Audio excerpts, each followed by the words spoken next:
Hi everyone. Good evening, guys. My name is Arjit Verma, and today we are going to talk about React and what is the scope of React, how React works, and आप कैसे एक React project start कर सकते हैं. तो सबसे पहला step जो होता है, जो शायद लोगों के लिए बहुत कॉम्प्लिकेटेड होता है, if they go to documentation या फिर अगर आप लोग यूट्यूब पे देखते हैं, तो कई बार वो चीज समझ में नहीं आ जाती है. The first step that you have to take, which is to getting started with React. आज की हमारी इस वेबिनार का मोटिव है कि आपके लिए ये प्रोसेस बहुत सिंप्लीफाई कर देना. बहुत बेसिक अंडरस्टैंडिंग चाहिए हम लोगों को HTML की. तो अगर आपको HTML आती है तो प्लीज टाइप 1 इन चैट. मुझे बताएं कि आपको HTML आती है, बिकॉज उसी पे बहुत कुछ डिपेंड करेगा आगे का. Okay, so if you know HTML, just type 1. That's great. Like lot of few people know.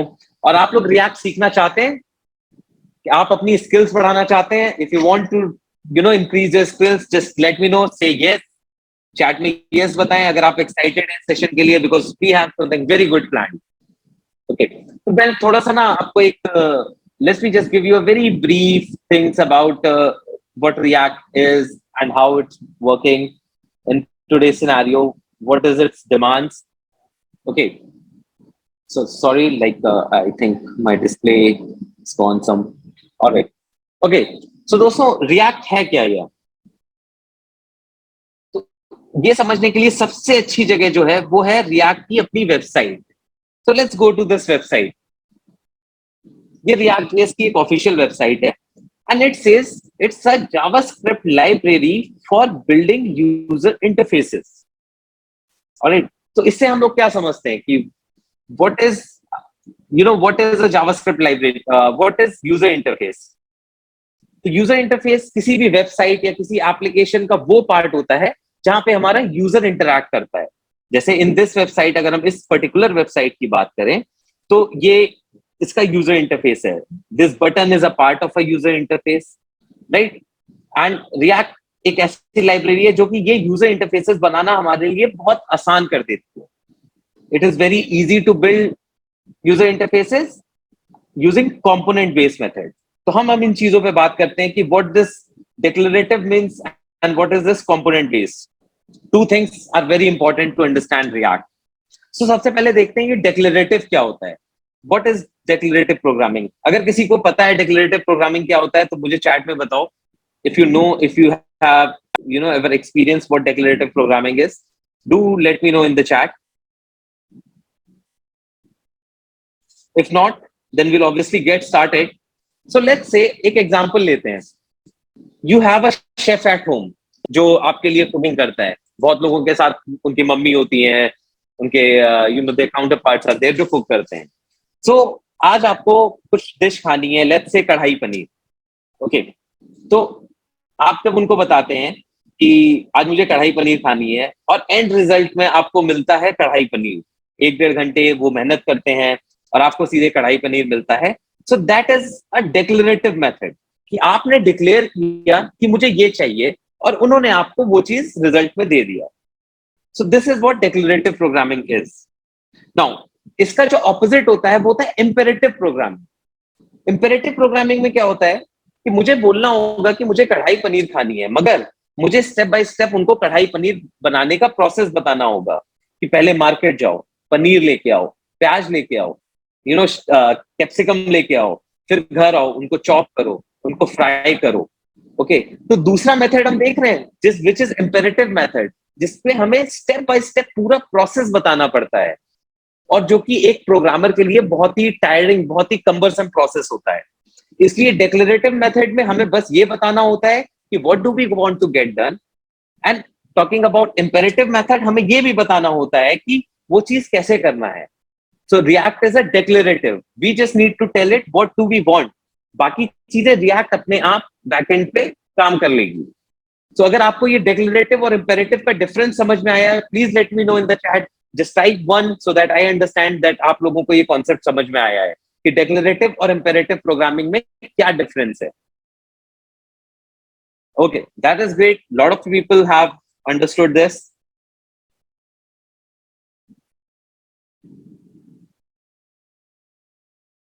Okay, perfect, guys. This is very good, आप लोगों को ये कॉन्सेप्ट समझ में आ गया है. Now let's move on to the next part. Just give me 1 second. Sorry, guys, I'm having some technical issues here.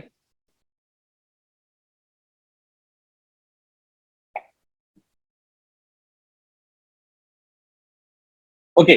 Second thing is React is a component-based library. Now, अब हम बात करते हैं कि components क्या होते हैं. तो किसी भी वेबसाइट को, किसी भी वेब एप्लीकेशन को हम लोग कंपोनेंट्स में ब्रेक कर सकते हैं. और वो कंपोनेंट्स क्या होते हैं? For example, let's just see this as an example.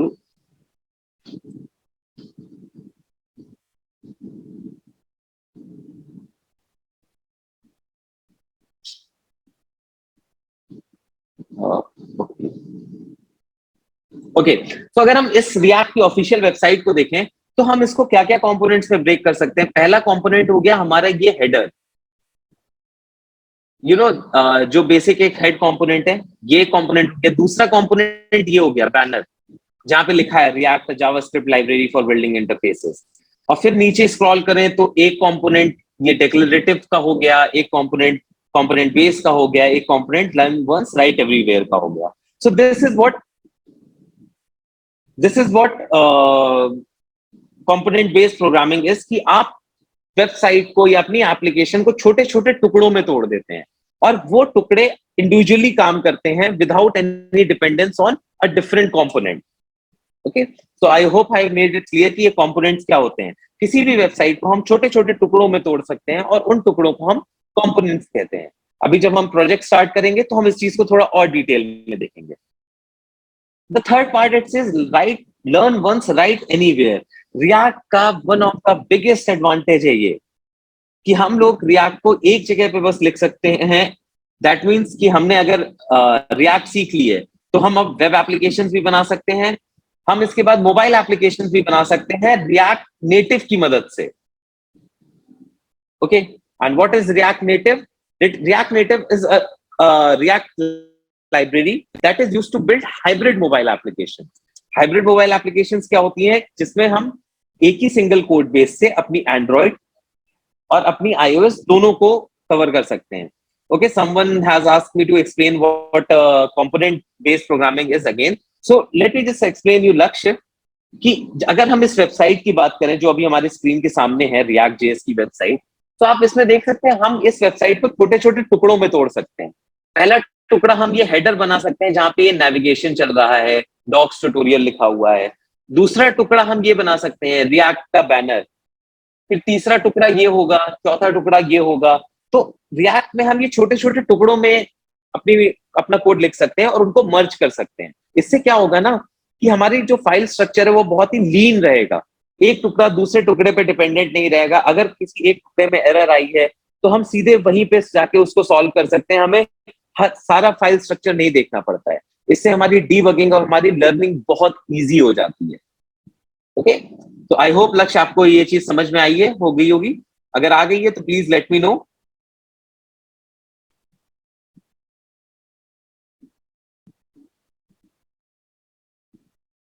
Alright, so now moving ahead, हम लोग आगे बात करते हैं कि what do we need. Okay, so let's get started with React and see what do we need to, install React. तो सबसे पहले React प्रोजेक्ट स्टार्ट करने के लिए हम लोगों को अपने सिस्टम में Node.js इंस्टॉल करना जरूरी है. और Node.js हम इंस्टॉल कर सकते हैं nodejs.org पे जाके, या फिर हम सीधे जाके गूगल कर सकते हैं. हम we can open Google and we can write Node.js और हम पहले लिंक पे क्लिक करेंगे. नाउ क्लिकिंग हियर, यहाँ पे क्लिक करने से आपका Node.js की एप्लीकेशन, जैसे मैं मैकिंटॉश यूज कर रहा हूँ, एप्पल सिस्टम है मेरा, तो इसलिए मैक ओएस के लिए आएगा. जब आप विंडोज पे खोलेंगे तो वहां पे विंडोज लिख के आएगा और आपको बस इस पे क्लिक करना है और आपका पैकेज डाउनलोड होने लगेगा. यू सी, यहाँ पे मेरा पैकेज डाउनलोड हो गया है. अब मुझे किसी भी सिंपल सॉफ्टवेयर की तरह मैं इस पैकेज को इंस्टॉल कर सकता हूँ. बस इस पे क्लिक करके नेक्स्ट नेक्स्ट नेक्स्ट करना है और हमारे में Node.js इंस्टॉल हो जाएगा. ओके, तो एक बार Node.js इंस्टॉल हो गया तो हम लोग कैसे वेरीफाई करेंगे कि Node.js इंस्टॉल हो गया? उसके लिए हम लोगों को सबसे पहले खोलना होगा, विंडोज में है तो CMD which is our command prompt, और अगर मैक में है तो हमें खोलना होगा टर्मिनल। अगर आप विंडोज में काम कर रहे हैं तो आपको CMD खोलना होगा। मैं कमांड प्रॉम्प्ट को थोड़ा सा इंक्रीज कर लेता हूं, और हमें चेक करना है कि हमारे में नोड सक्सेसफुली इंस्टॉल्ड है कि नहीं है। तो उसके लिए वी कैन टाइप NODE यहां पे और प्रेस एंटर।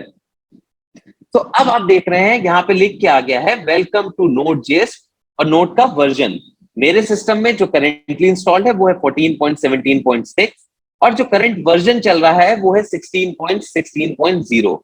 आप लोगों से मैं कहूंगा आप अपडेटेड वर्जन इंस्टॉल करें हमेशा, क्योंकि उसमें लेटेस्ट अपडेट्स आते रहते हैं।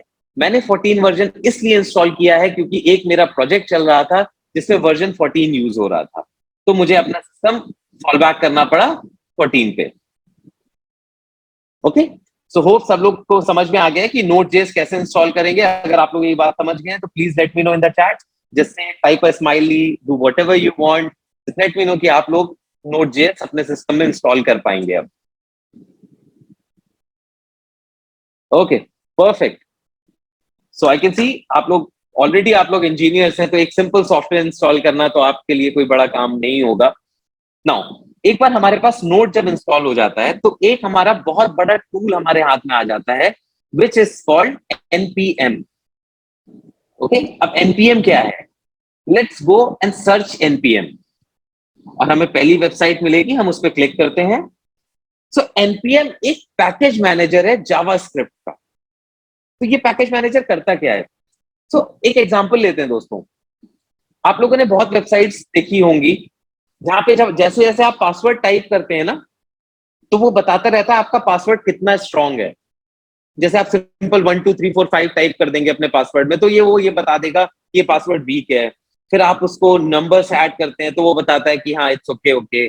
फिर आप सिंबल्स ऐड कर देते हैं तो वो बताता है कि हाँ it's a very strong password. तो ये सब चीजें रिएक्ट में हम थर्ड पार्टी लाइब्रेरीज का यूज करके अपनी ऐप में बना सकते हैं, और ये थर्ड पार्टी लाइब्रेरीज हमें मिलती हैं NPM पे, जो कि है ये वेबसाइट। इसका एक बहुत बेसिक फुल फॉर्म है नोड पैकेट मैनेजर, बट आज तक इसका क्या फुल फॉर्म है ये कभी भी किसी ने डिक्लेयर नहीं किया। अगर आप इस वेबसाइट के ऊपर देखेंगे तो हमेशा ये एक नया टर्म यहाँ पे आता रहता है, जैसे नल पॉइंटर माइक्रो मैनेजमेंट आ रहा है। अगर मैं फिर से रिफ्रेश करूंगा इस पेज को तो यहाँ कुछ और लिख के आ जाएगा। अभी ये यही रहेगा। हाँ देखिए, nuovo print maker, nerdious political manifesto. तो NPM का कोई पर्टिकुलर फुल फॉर्म नहीं है, बट हाँ जो ब्रॉडली यूज होता है वो है नोड पैकेट मैनेजर। ओके, तो अब बात करते हैं कि रिएक्ट पे कैसे शुरू करें। और किसी भी वेबसाइट पे कुछ कोई भी नया प्रोजेक्ट नई टेक्नोलॉजी पढ़ने जा रहे हैं तो सबसे पहले उसके डॉक्यूमेंटेशन को देखिए, क्योंकि वो डॉक्यूमेंटेशन आपकी बहुत हेल्प करेगा। और इसी के लिए हम लोग करते हैं गेट स्टार्टेड। गेट स्टार्टेड पे हम लोग करते हैं create a new React app पे हम लोग कैसे काम कर सकते हैं। So we can just go create a new React app. हम थोड़ा सा स्क्रॉल करेंगे और ये हमें बता रहा है कि npx क्रिएट रिएक्ट ऐप, और ऐप का नाम हमें देना है। तो अब हम लोग अपने टर्मिनल में वापस आते हैं। तो दोस्तों टर्मिनल ना जब भी हम लोग खोलेंगे तो वो टर्मिनल हमेशा हमारी रूट डायरेक्टरी में खुलेगा। मतलब अगर आप विंडोज में खोलेंगे तो वो सी ड्राइव में कहीं खुलेगा, अगर मैं मैक में खोलता हूं तो वो रूट डायरेक्टरी में खुलता है। और कभी भी लाइफ में आप अपना कोड सी ड्राइव में नहीं रखेंगे, क्योंकि ये एक बहुत बैड प्रैक्टिस है। अगर हम अपना कोड सी ड्राइव में रखते हैं तो पता है क्या होगा, कल को हमारा सिस्टम करप्ट हो जाता है, कल को हमारे सिस्टम में कोई वायरस आ जाता है, तो हमारी सी ड्राइव ही सबसे पहले फॉर्मेट होगी। तो इसलिए हम लोग हमेशा अपना कोड हमें दूसरी जगह रखना चाहिए सी ड्राइव के अलावा। तो सबसे पहले हम लोगों को क्या करना था, हम लोगों ने अपनी डायरेक्टरी चेंज करी, और डायरेक्टरी चेंज करने के लिए we use something called CD, मतलब चेंज डायरेक्टरी। ओके, हमने अपनी प्लेग्राउंड डायरेक्टरी में मूव कर गए। Now we have to create a new React app. जो हमें कमांड टाइप करनी होगी उसका नाम है npx क्रिएट रिएक्ट ऐप, और उसके आगे हम लोग ऐप का नाम देंगे। ऐप का नाम जो कि हम इसमें लगते हैं कि रिएक्ट डैश लर्निंग,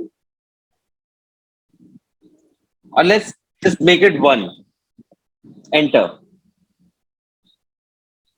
तो अब आप अगर देखेंगे तो ये ना कुछ पैकेजेस डाउनलोड करेगा, और पैकेजेस कहां से डाउनलोड होंगे? एनपीएम से।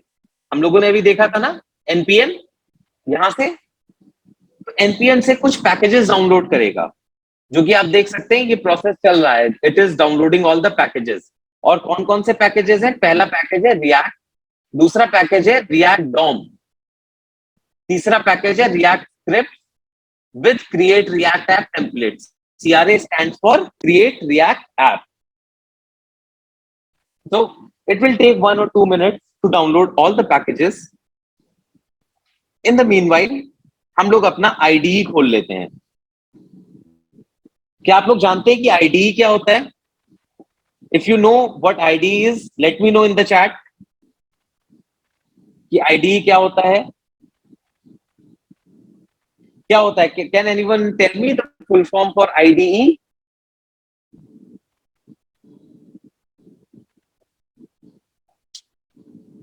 Yes. Shahzad, you are right. Muskan, you are right. It's integrated development environment. मतलब एक सॉफ्टवेयर ना जिसमें हम लोग कोडिंग करेंगे। और अब आप आती है कि क्या हम लोग कोडिंग करने के लिए कोई सॉफ्टवेयर क्यों यूज करेंगे? हम लोग कोडिंग तो नोटपैड पे भी कर सकते हैं, ना, क्योंकि वहां पे भी हम टेक्स्ट लिख सकते हैं सिंपल। बट आईडीई क्यों यूज करते हैं हम लोग? तो आईडीई यूज करने की वजह ये है ना कि आईडीई सबसे पहली चीज हम लोगों को लाइन हिंट दे देता है। कभी भी आप लोगों ने कोई भी प्रोग्राम बनाया है तो आप जानते होंगे कि जब भी आपके में एरर आती है तो वो हमेशा बताएगा कि किस लाइन में एरर है आपकी, और नोटपैड पे ये चीज आप नहीं कर सकते। दूसरा, आईडी हम लोगों को बहुत सी और फीचर्स देता है, जैसे कोड हिंटिंग, है ना, टेम्पलेट जनरेशन, सजेशंस देता है, एरर्स बताता है, इसलिए हम लोग आईडी यूज करते हैं। और रिएक्ट ऐप बनाने के लिए सबसे अच्छा आईडी जो है उसका नाम है VS कोड, जो कि अब हमारी स्क्रीन पे खुला हुआ है, विजुअल स्टूडियो कोड। अच्छा दोस्त सुमित, आप पूछ रहे हैं, which is a very good question, कि एनपीएम और एनपीएक्स में अंतर क्या है? तो सुमित, एनपीएक्स क्या करता है? एनपीएम से अगर हमने कोई पैकेज डाउनलोड किया है तो वो हम वर्जन बताएंगे उसको, और वो वाला वर्जन का पैकेज डाउनलोड करेगा। जब भी हम एनपीएक्स से कोई पैकेज डाउनलोड करेंगे तो हमेशा latest version of that package will be downloaded. पहला तो एडवांटेज ये है। दूसरा जो डिफरेंस है एनपीएम और एनपीएक्स में, कि एनपीएक्स में कुछ पैकेजेस होते हैं जिनको हमें ग्लोबली डाउनलोड करना पड़ता है पहले और फिर रन कराना होता है। बट अगर हम एनपीएक्स का यूज करते हैं तो हम लोगों को उस पैकेज को ग्लोबली डाउनलोड नहीं कराना पड़ता है। जैसे क्रिएट रिएक्ट ऐप जो हम लोगों ने रन कराया था, अगर हम लोग अपना आईडी खोले और हम लोगों ने एक कमांड रन कराई थी अभी थोड़ी देर पहले, which is called create react app, NPX create react app. तो यहाँ पे क्या हुआ कि okay, Nishay, this class will last till 7 p.m. Around 1 hour चलेगी ये क्लास। ओके, सो क्रिएट रिएक्ट ऐप हमने पैकेज डाउनलोड किया था, तो यहाँ पे क्या होगा कि क्रिएट रिएक्ट ऐप का जो पैकेज है, जो सॉफ्टवेयर है, वो हमारे सिस्टम में डायरेक्टली इंस्टॉल ना करके एनपीएक्स उसका एक इंस्टेंस लेके एक क्रिएट रिएक्ट ऐप बना देगा। तो एनपीएम और एनपीएक्स में मेन डिफरेंस यही होता है। नाउ अगर अब हम लोग देखें तो यहाँ पे लिख के आ गया है कि inside the directory you can run several commands, मतलब हमारा रिएक्ट ऐप का एक बेसिक टेम्पलेट तैयार हो गया है। तो सबसे पहली चीज जो हम लोगों को करनी होती है कि हम लोग अपना जो रिएक्ट वाला फोल्डर है वो अपने VS कोड में खोलें, मतलब अपने आईडी में खोलें। आप कोई भी आईडी यूज कर सकते हैं। तो हमारे में जो फोल्डर है रिएक्ट लर्निंग के नाम से है, और इसको मैं ड्रॉप कर दूंगा VS कोड में। तो आप देख सकते हैं कि ये हमारा पैकेज खुल गया है। Now let's talk about how to run this app. सबसे पहले बिफोर लुकिंग कि क्या क्या फाइल्स डाउनलोड हुई हैं, इनका क्या क्या काम होता है, सबसे पहले ये हम लोग इसको रन करा के देखते हैं। और रन कराने के लिए हम लोगों को फिर से टर्मिनल में जाना होगा। और विजुअल स्टूडियो कोड में एक एम्बेडेड टर्मिनल होता है जिसको हम लोग खोल सकते हैं कंट्रोल और टैब, कमांड और टैब से। Sorry,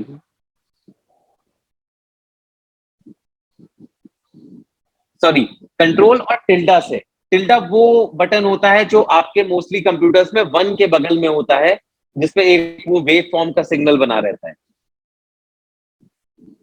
I hope you understand what tilde is. So control और टिल्डा से अब हमने देखा कि हमारा टर्मिनल खुल गया, और टर्मिनल उसी फोल्डर में खुला है जिसमें हम लोग वर्क कर रहे हैं, जिसका नाम है रिएक्ट लर्निंग 1। हम लोग यहाँ पे ये देख सकते हैं। So to run any React package, हम लोग इंस्ट्रक्शंस देखते हैं। हम लोगों को टाइप करना होगा npm start। so let's come here and type npm start।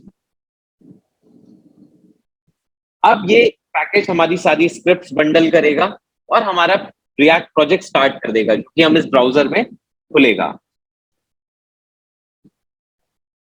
और ये हमारी पहली React app, the hello world for React app is already running in our browser.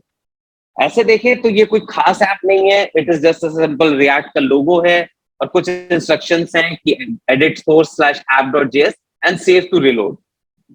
तो सबसे पहले हम लोग ये करके देख लेते हैं। Let's go to source and app dot JS, जैसा इसने बताया है, go to source slash app dot JS and save to reload. तो ये जो कुछ देख रहे हैं ये क्या है? ये HTML दिख रहा है आप लोगों को? समझ में आ रहा है? मेरे ख्याल से सब लोग इस टैग से फेमिलियर होंगे। ये एक बेसिक HTML टैग है। क्या वीडियो क्वालिटी फिर से खराब हो गई है?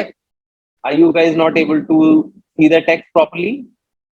अगर आपको टेक्स्ट सही से दिख रहा है प्लीज लेट मी नो। अगर कोई प्रॉब्लम आ रही है आप वो भी मुझे बताएं, we will try to fix it. Okay, so let's just edit this.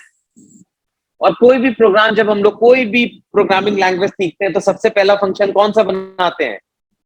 आप मुझे कमेंट में बताएं। जब आपने जावा सीखी थी, जब आपने सी सीखी थी, तो सबसे पहला फंक्शन कौन सा बनाया था? जब सबसे पहला प्रोग्राम कौन सा लिखा था आपने? Hello world. एग्जैक्टली, सबसे पहले हम लोग जो कोई भी प्रोग्रामिंग करते हैं तो हम लोग सबसे पहले हेलो वर्ल्ड बनाते हैं। तो एक हमारी ये रिएक्ट ऐप है और एक हम हेडिंग टैग लिखते हैं h1, शायद सब लोग इससे फेमिलियर होंगे। और let us right hello world और हम इसको सेव करते हैं। तो दोस्तों रिएक्ट का एक बहुत अच्छा फीचर है कि एवरी टाइम वी सेव, तो जो हमारा लोकल डेवलपमेंट एनवायरनमेंट चल रहा है वो ऑटोमेटिकली सेव हो जाता है। We don't have to refresh the page. Okay, तो हमने यहाँ पे हेलो वर्ल्ड लिखा और हमारे ब्राउजर में वो अपने आप अपडेट हो गया। तो ये तो हमने छोटा सा करके देख लिया, बट हमने बहुत चीजें मिस कर दी हैं। तो let's just get start, let's understand कि पहले वो क्या चीजें हैं।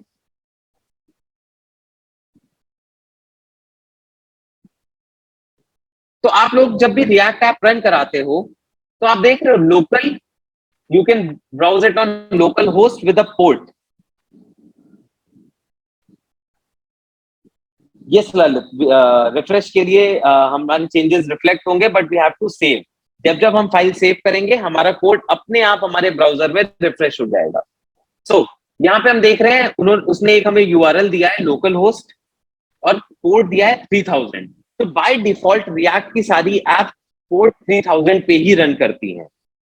ओके, और ऑन आवर लोकल नेटवर्क हम लोग ये आईपी से भी दूसरी डिवाइस पे हम लोग इसको access, yes obviously Lalit we can change the port. अगर आपका पोर्ट 3000 बिजी है तो हम ऑटोमेटिकली रिएक्ट 3001 ले लेगा। 3001 बिजी है तो 3002 ले लेगा। और you can even start with your own port by passing a parameter called port. जब हम लोग ने npm स्टार्ट टाइप किया था, देयर वी कैन स्पेसिफाई कि किस पोर्ट पे चलाना है। But for now our application is working fine on port 3000। अगर हम अपने ब्राउजर में देखें ऊपर तो the port is 3000 here. Exactly, change तब करेंगे हम लोग जब हमारे बहुत ज्यादा प्रोजेक्ट्स चल रहे हो। तो दूसरी चीज थी ऑन योर लोकल नेटवर्क, मतलब आपके इस वाईफाई से जो भी डिवाइसेस कनेक्टेड हैं आप उनको इस आईपी एड्रेस पे जाके अपनी रिएक्ट ऐप टेस्ट कर सकते हो। और ये बहुत यूजफुल होता है कि जैसे मैं एक एप्लीकेशन बना रहा हूं और मुझे रिस्पॉन्सिव चेक करना है अपनी एप्लीकेशन का, तो मैं मोबाइल पे सीधे ये वाला आईपी एड्रेस डाल के खोल सकता हूं और मैं देख सकूंगा कि वो एप्लीकेशन मेरे मोबाइल पे कैसे लगेगी। यस ललित, जब हमारे बहुत ज्यादा प्रोजेक्ट्स होते हैं और जब मल्टीपल प्रोजेक्ट्स पोर्ट्स पे रन कर रहे होते हैं हम लोग, तब हम लोग पोर्ट स्पेसिफाई करते हैं कि किस पोर्ट पे रन कराना है। रिएक्ट डिफॉल्ट 3000 लेता है, अगर 3000 बिजी है तो 3001 लेगा, अगर 1 भी बिजी है तो 3002 लेगा, and it will keep moving on.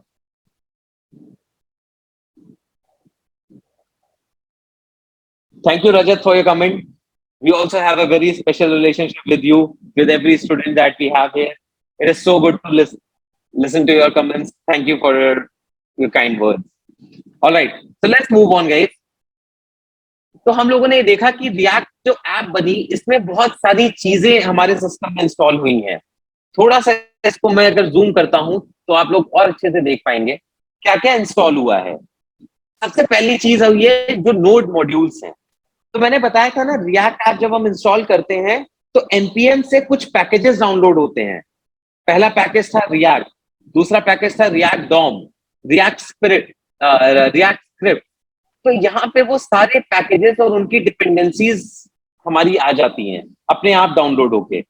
और डेवलपमेंट में, चाहे आप रिएक्ट में डेवलपमेंट कर रहे हो, चाहे आप नोड जेएस में डेवलपमेंट कर रहे हो, नोड मॉड्यूल्स फोल्डर के अंदर हमें कभी काम नहीं करना होता है। हमें अधिकतर पैकेजेस इंस्टॉल करने होते हैं, उनका एक दूसरा प्रोसेस है जिसको अभी हम बात करेंगे।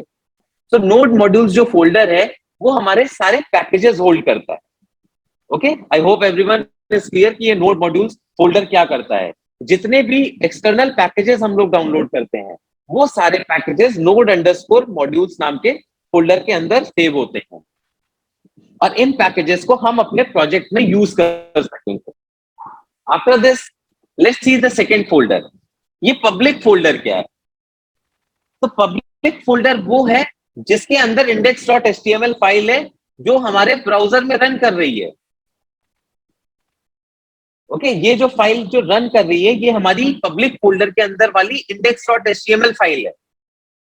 अब इसको अगर हमें चेक करना है तो अगर हम देखें तो हमारे इंडेक्स का जो अभी टाइटल है रिएक्ट ऐप है। Now let's change the title here and we can call it let's learn React, और हम सेव करते हैं। तो अब हम लोग देखेंगे कि हमारा टाइटल चेंज हो गया है। Now it is let's learn react. तो मतलब यही इंडेक्स फाइल है हमारी जो हमारे ब्राउजर में रन कर रही है। I hope this is clear guys. हम लोग जितना भी कंटेंट लिखेंगे, जो भी हमारी रिएक्ट ऐप होगी, वो सारी कंटेंट, सारे कंपोनेंट्स इसी index.html फाइल के अंदर आते हैं। और वो कैसे आते हैं, लेट्स सी। इसके अंदर अगर हम देखें, let me zoom out a little bit for you guys. तो इसके अंदर अगर हम देखें तो बॉडी में केवल 2 टैग्स पड़े हैं। पहला टैग है you need to enable JavaScript to run this app. मतलब रिएक्ट की कोई भी एप्लीकेशन अगर ब्राउजर में जावास्क्रिप्ट डिसेबल कर रखी है तो वो एप्लीकेशन रन नहीं करेगी, और ये एरर दिखा देगा you need to enable JavaScript to run this app. This comes inside a tag which is called no script. Okay, and the second thing is एक div है जिसकी id है root। सबको पता है कि id क्या होता है? If you guys know कि HTML में id क्या होता है, do let me know. Just type 1 in the comment या फिर whatever you want. Just let me know that you understand कि id क्या होता है किसी भी div का।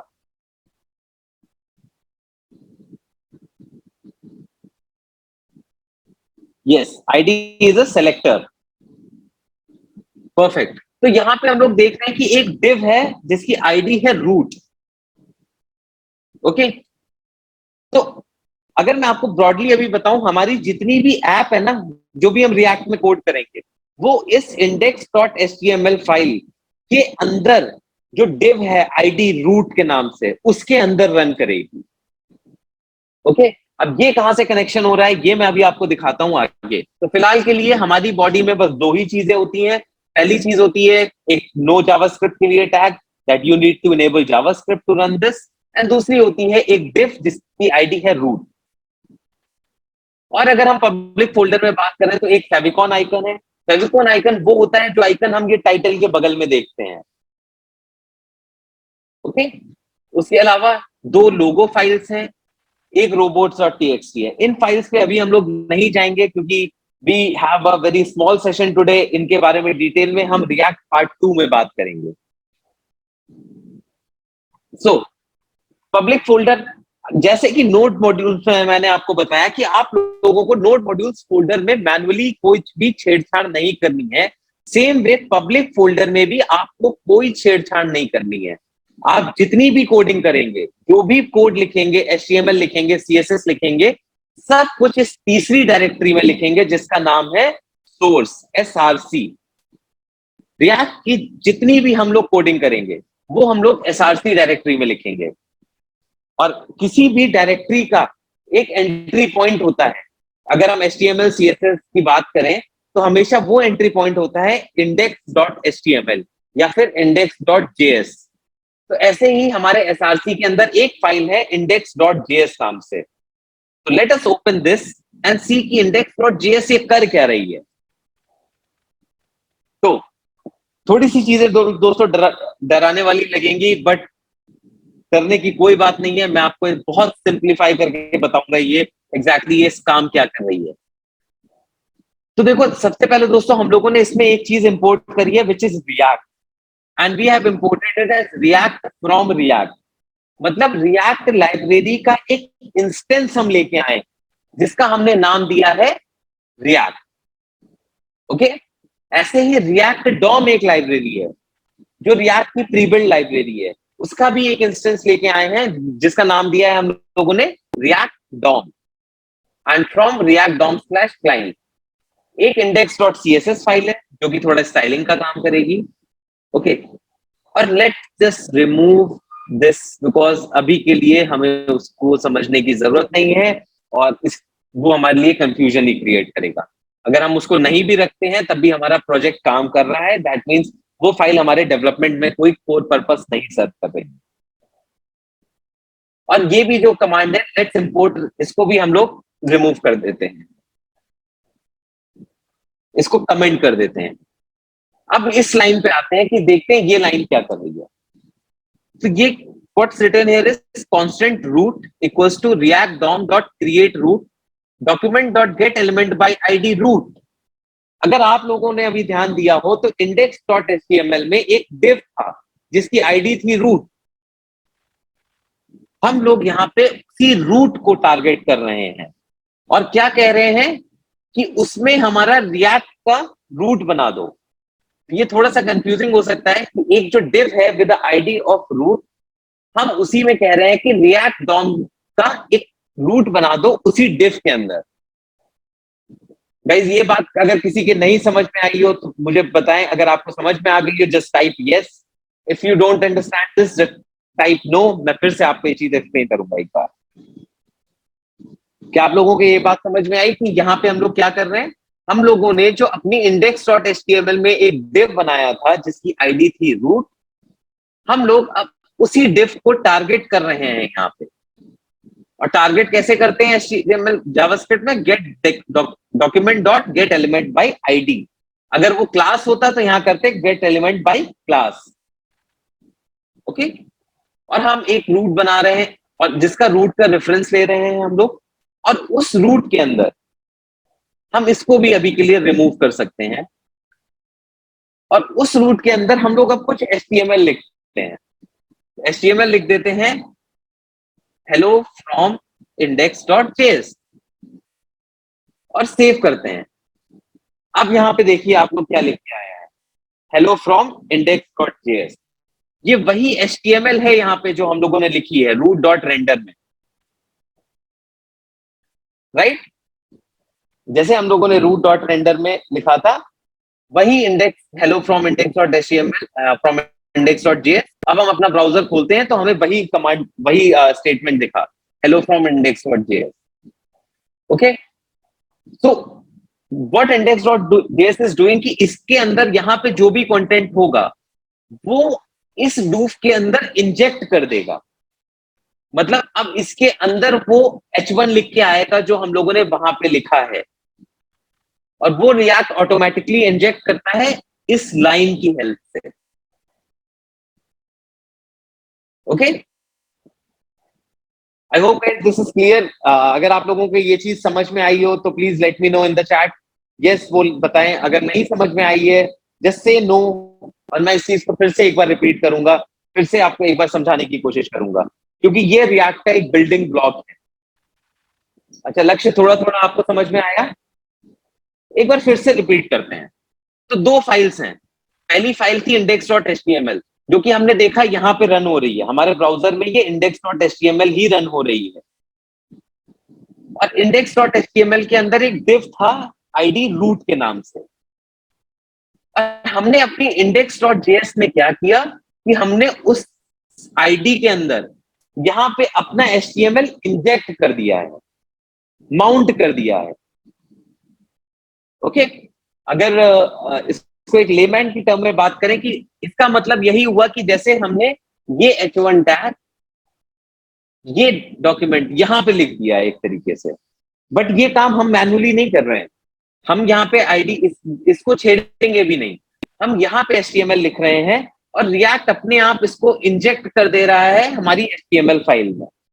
तभी हम यहाँ पे हेलो फ्रॉम इंडेक्स जेएस देख पा रहे हैं। ओके, आई होप गाइस ये चीज थोड़ा सा आपको क्लियर होगी कि हम लोग कर रहे हैं कि इस div के जिसकी आईडी रूट है उसमें हम लोग ये HTML इंजेक्ट कर रहे हैं, और इंजेक्ट कर रहे हैं इस लाइन की हेल्प से।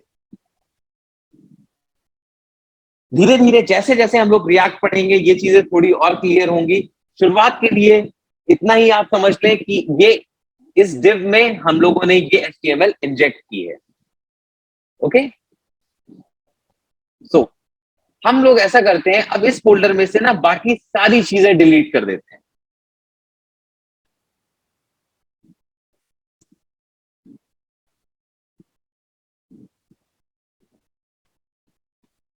और केवल एक ही फाइल रखते हैं विच इज आर इंडेक्स।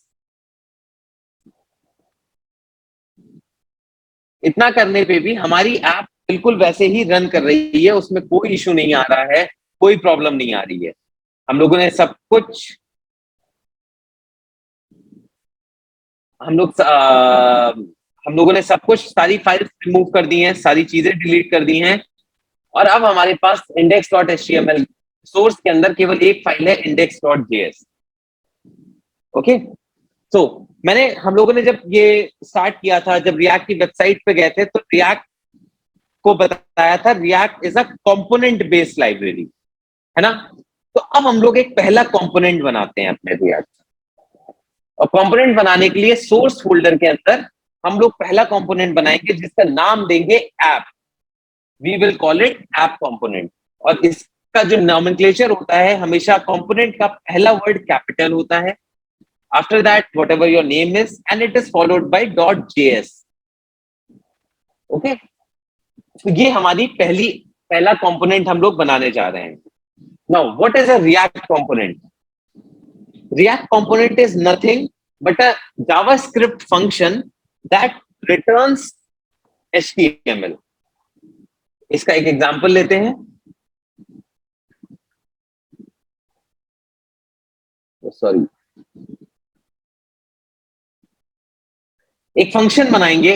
हमने अपने फाइल का नाम ऐप दिया है, तो इसका भी नाम ऐप देंगे। और एक फंक्शन का जो जावास्क्रिप्ट में फंक्शन ऐसे बनाते हैं, we close it, we define function, फिर फंक्शन का नाम देते हैं, उसके बाद closing and opening and closing parenthesis होते हैं, और फिर कर्ली ब्रैकेट्स होते हैं जिसके अंदर हम फंक्शन का कोड लिखते हैं पूरा। ये सबको क्लियर है कि जावास्क्रिप्ट में फंक्शन कैसे बनता है? तो जावास्क्रिप्ट में फंक्शन बनाने का बहुत सिंपल सा प्रोसेस है।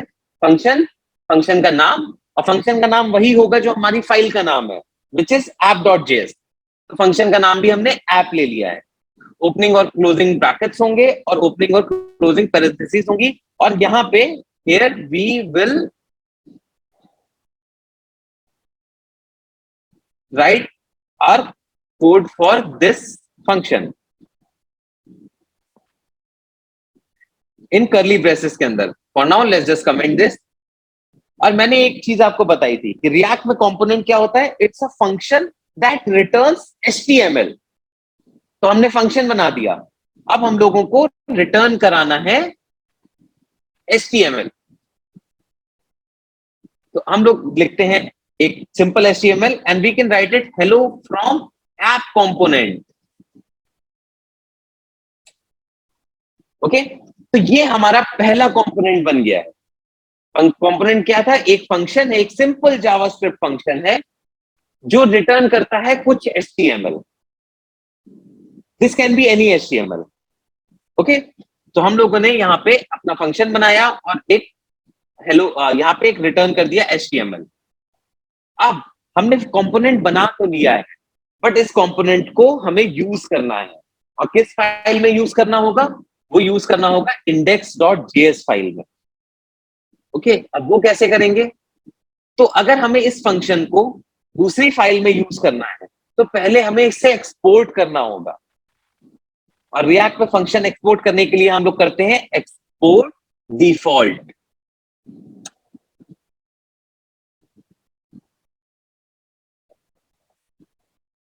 ये आप लोगों के समझ में आया? अब हम लोगों ने क्या किया, इस फंक्शन को एक्सपोर्ट कर दिया है ताकि app.js के अलावा भी हम इसको यूज कर पाए। जहां हम चाहें इस फंक्शन को हम यूज कर सकें। तो उसके लिए हम लोग क्या करते हैं, फंक्शन के आगे लिख देते हैं एक्सपोर्ट डिफॉल्ट। या फिर अगर हम ऐसे नहीं करना चाहते हैं तो हम इस फंक्शन के बाद भी लिख सकते हैं एक्सपोर्ट डिफॉल्ट और फंक्शन का नाम विच इज ऐप। दोनों तरीके से ही ये काम करेगा, but for now let's just stick with this where we can call it export default और फंक्शन का नाम। Exactly Adarsh, to make it global so that we can use it anywhere inside our app. And now let us save this. अब हमने function बना लिया है, export भी कर लिया है। अब हमें क्या करना है, इस फंक्शन को इंडेक्स में इंपोर्ट करना है। और वो कैसे करेंगे? उसके लिए हम लोग लिखेंगे इंपोर्ट ऐप फ्रॉम, क्योंकि ऐप हमारे फंक्शन का नाम है, और फ्रॉम में हम लिखेंगे किस फाइल से। तो with in your single quotes ./app. अब हमने ये फंक्शन अपनी index.js में इंपोर्ट कर लिया है। हमने पहले इस फंक्शन को यहां से एक्सपोर्ट किया यूजिंग एक्सपोर्ट डिफॉल्ट, और इंपोर्ट कर लिया है इंपोर्ट ऐप। ये हमारे फंक्शन का नाम है और ये हमारी फाइल का नाम है। फाइल का नाम है app.js। बट जब हम रिएक्ट में काम कर रहे हैं तो हम लोग .js एक्सटेंशन रिमूव कर सकते हैं, वो जरूरी नहीं है। We can type it as app.js, ये भी कर सकते हैं, ये गलत नहीं है। बट इसके लिए एक शॉर्ट हैंड मेथड भी है जिसमें से हम .js रिमूव कर देते हैं। तो दोस्तों हम लोगों ने क्या किया, एक कंपोनेंट बनाया, कंपोनेंट को एक्सपोर्ट कराया और कंपोनेंट को दूसरी फाइल में इंपोर्ट भी करा दिया। मगर अभी भी ये कंपोनेंट यूज नहीं होगा क्योंकि यहां पे लिख के आ रहा है हेलो फ्रॉम index.js, जो कि है ये HTML। Now to use this, ये थोड़ा सा ट्रिकी है, मगर मेरे साथ देंगे तो आपको समझ में आएगा। जैसे HTML हम लोग लिखते हैं, हमें बिल्कुल उसी तरीके से यहाँ पे ऐप लिखना है और उसको क्लोज कर देना है एंगल ब्रैकेट्स में। और अब अगर हम सेव करेंगे तो यहाँ पे लिख के आएगा हेलो फ्रॉम ऐप कंपोनेंट। क्या आप लोगों के ये बात समझ में आई कि हम लोगों ने क्या किया है?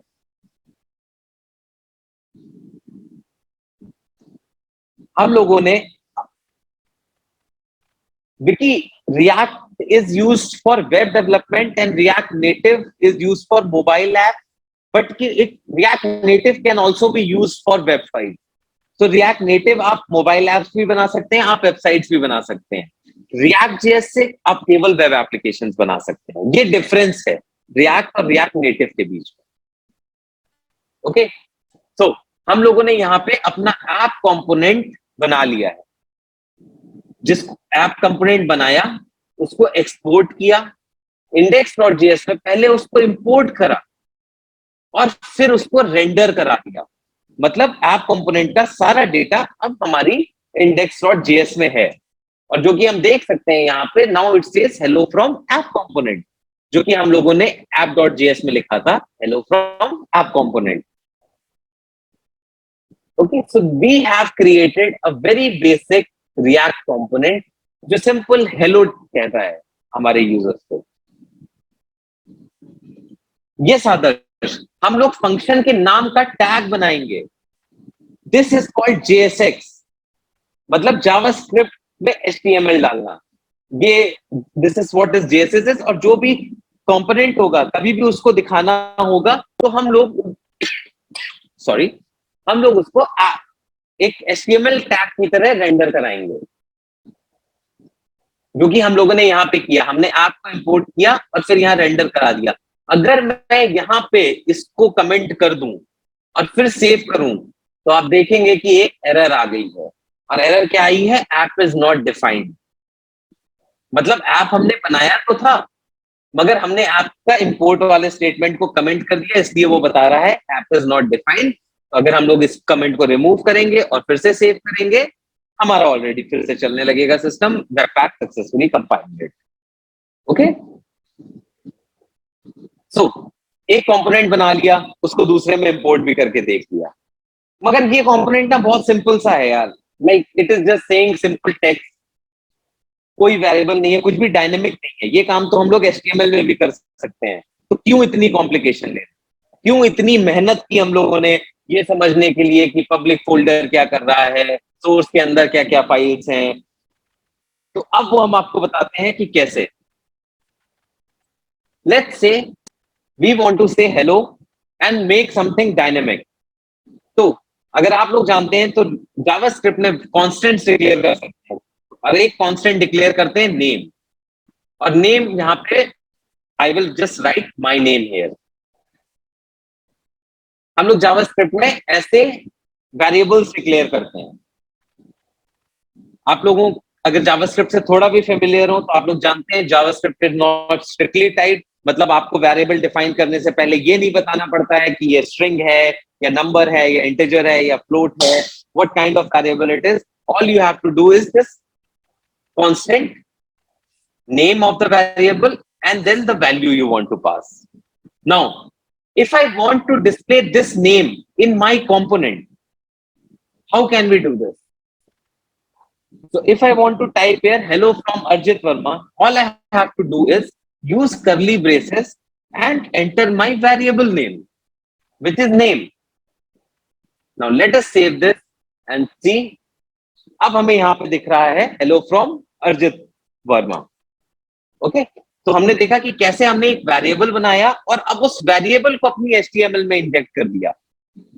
आप लोगों को समझ में आ रहा है कैसे धीरे धीरे हम लोग अपनी ऐप को डायनेमिक बना रहे हैं। अब अभी तक हमारे पास स्टैटिक कंटेंट था, हम लोग सिंपल HTML लिख रहे थे, बट डूइंग दिस हमने एक वेरिएबल लिया और उस वेरिएबल को अपनी HTML में इंजेक्ट कर दिया।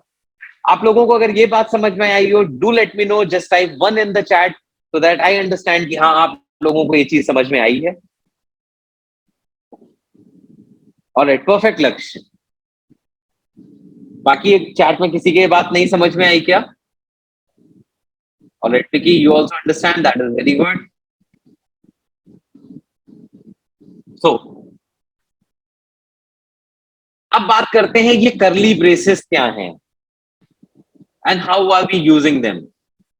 हमने यहाँ पे देखा जब हमने करली ब्रेसेस में नेम दिया और नेम एक वेरिएबल था, तो वो नेम प्रिंट हो गया जाके। सर डायरेक्ट रिटर्न में कौन नेम यूज कर सकते हैं without using any tag? You can do this. हम लोग ये HTML टैग हटा देते हैं और केवल नेम रिटर्न करते हैं, ठीक है, और अब सेव करते हैं। ये इसलिए नहीं आया है because we need a base, तो वी नीड समथिंग लाइक एक div चाहिए हमें कम से कम, एक div चाहिए हमें कम से कम to return this. And now if we do we can see we have our name. तो हम चाहें तो इसको किसी टैग के अंदर ना बंद करें, मगर जो रिएक्ट, जो हमारा फंक्शन, जो हमारा कंपोनेंट HTML रिटर्न कर रहा है, वो HTML में रैप्ड होना चाहिए, किसी ना किसी HTML में। तो for that we can do just use div, और इसके आगे हम लिख सकते हैं hello my name is, and we can type the name. So we it comes from something like this, hello my name is Arjit Verma. हम लोग यहाँ पे और भी चीजें कर सकते हैं। लेट्स से यहाँ पे एक नंबर ऐड करके देखते हैं। Let's go to the new line and just take two numbers 3 + 4 और ये डिस्प्ले कराने के देखते हैं इन करली ब्रेसेस क्या होता है। इसको सेव करते हैं। आप देख सकते हो उसने मुझे 7 दे दिया।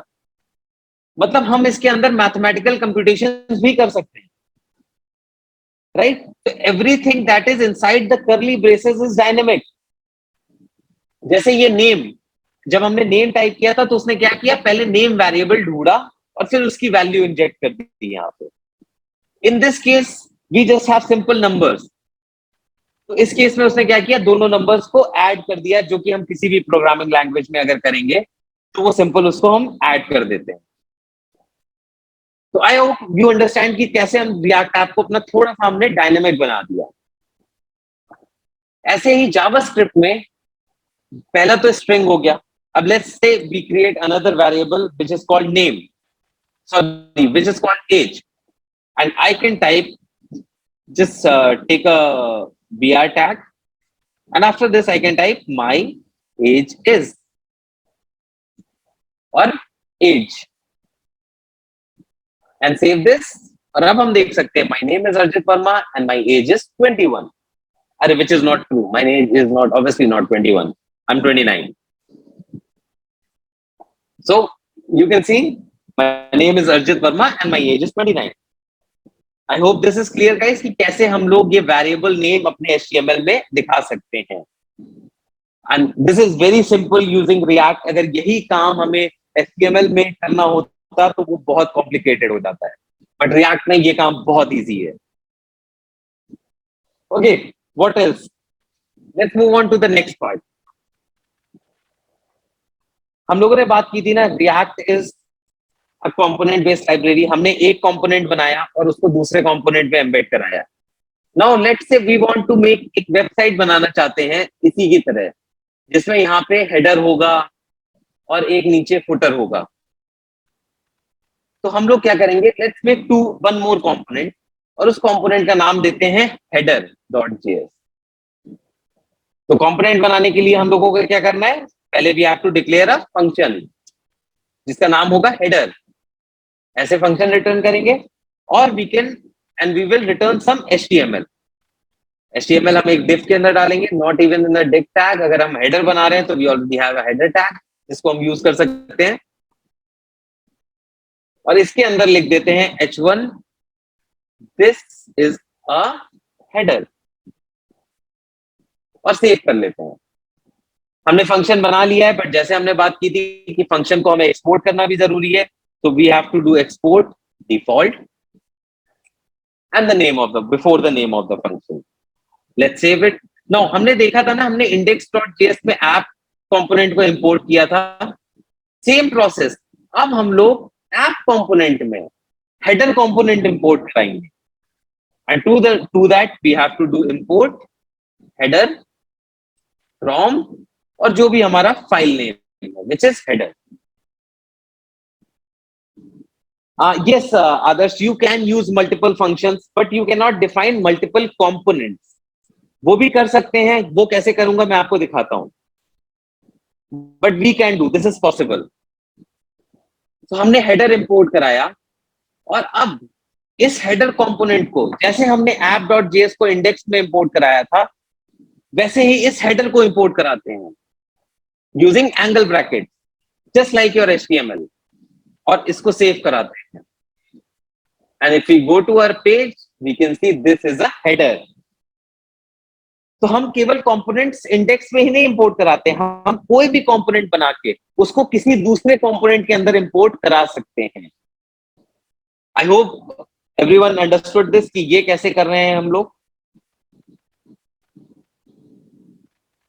हमने हेडर कंपोनेंट बनाया यहाँ पे जो सिंपल HTML रिटर्न कर रहा है, दिस इज अ हेडर, और ऐप कंपोनेंट के अंदर हमने वो हेडर इंपोर्ट कराया और यहाँ पे रेंडर भी करा दिया, राइट?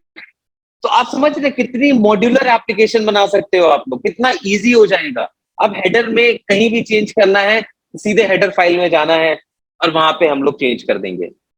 यहाँ पे भी हम वेरिएबल्स, इसके अपने वेरिएबल्स डिफाइन कर सकते हैं। So we can say let name equals to and for this we'll just call it a header, and here we can just do this is a, और यहाँ पे हम लोग curly braces के अंदर we can type name. Again we go here and it will say this is a header. This is a header 2. अगर हम इसको change करते हैं तो यहाँ पे भी हमारी value change हो गई. Now it became a header 2. Okay. So we have already seen कि कैसे हम लोग basic एक HTML document में कैसे हम अपना React में components बनाते हैं और कैसे एक component को दूसरे component के अंदर import भी करा सकते हैं. And I hope class everyone has understood this कि ये process हम लोगों ने कैसे किया. Moving on, we want to create a complete project in React, जो कि अब हम लोग part 2 में आएंगे, which we will host in next week, Monday onwards, sometime after Monday, probably Monday और Tuesday. इसका notification आपको थोड़े time में दे दिया जाएगा कि ये next part 2 कब start करेंगे. और next part 2 में हम लोग एक पूरी app बनाएंगे. हम लोग एक to do list की app बनाएंगे जिसमें हम React के और concept देखेंगे कि कैसे हम लोग components के बीच में data pass करा सकते हैं, कैसे components एक दूसरे से interact कर सकते हैं. ये सारी चीजें हम लोग next class में जानेंगे, क्योंकि मेरे ख्याल से आज के लिए आप लोगों के